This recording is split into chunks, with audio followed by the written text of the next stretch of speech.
I grew up poor in the housing projects of Brooklyn, New York. The word no has been said to me more than yes, but I never let that stop me from building the 5th largest food chain in the world. I'm now the 232nd richest person in the United States with a net worth of $2.9 billion.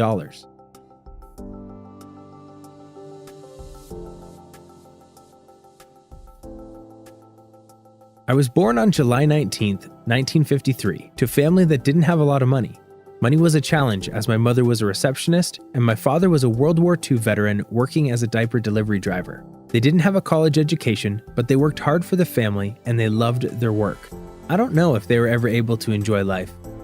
When my father fractured his ankle while working, it brought us to our lowest point. Little money in our pockets, medical bills to pay, we lived by the day. It was difficult seeing hardworking people struggle for survival.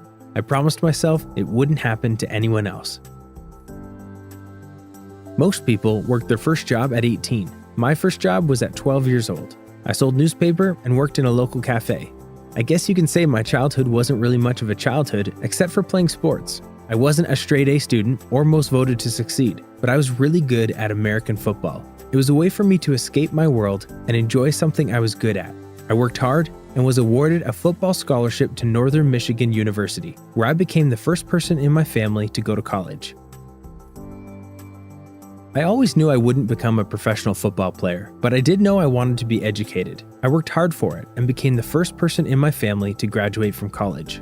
I worked various jobs and have always been determined to succeed at my goals. At 26 years old, I became vice president in charge of sales for a Swedish houseware company. No, it's not IKEA, if that's what you're thinking. In some people's minds, this would have been seen as successful. I mean, vice president isn't an easy job title at such a young age, but not me. I didn't feel happiness, joy, or fulfillment. Not until I visited a shop that was placing large orders for one of our items, a drip coffee maker. At the time, the two owners were selling whole coffee beans, teas, spices, and coffee-making accessories. I felt their passion and love for something as simple as coffee. Coffee! Can you believe it? Keep in mind, this was 1981, when coffee was a quick drink to get you through the workday. I knew this was where I belonged. I fell in love with what they created and the passion they had for something that was overlooked. For 1 year, I called, I asked, I nagged, and I visited asking them to let me join their team. I must have annoyed them really badly, because later that year, I became their director of marketing. 1 year into the job, I went on a business trip to Milan, and what I saw was a complete difference from American coffee drinking culture. People actually sat down and enjoyed their drinks. It was more than a drink. It was a relationship, a place where people went to meet, talk, and appreciate a finely made coffee. This was what we need, I thought. This was my second eureka moment. I told the owners of my vision, but they wanted to stay true to their current business of selling bulk items, not individual drinks. I didn't blame them. Americans at the time didn't even know what a latte was. I decided I would create my own coffee shop. The challenge was trying to raise $1.6 million in 1 year.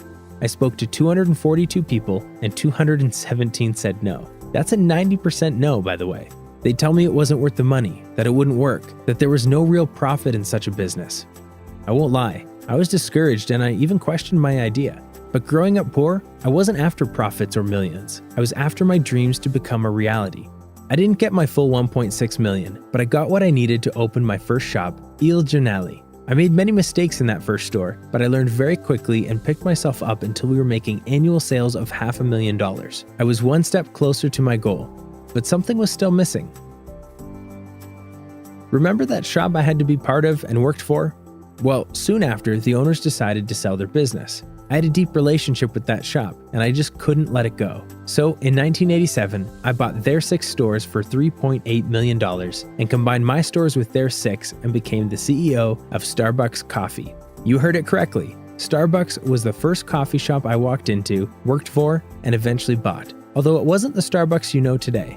Over the years, I managed to transform it into the drink shop I always imagined, that people said was dumb, a bad idea, wouldn't work. It's grown to be a place that is more than specialty coffee drinks, but a place to study, meet friends, and feel comfortable.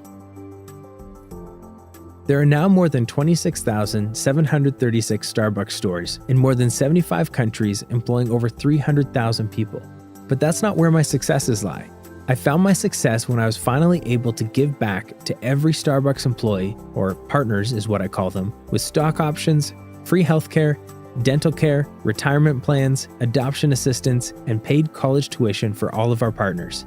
My father passed away before he could see what I've done, but I think he'd be proud to see Starbucks providing hardworking class people with benefits he wasn't able to enjoy or provide.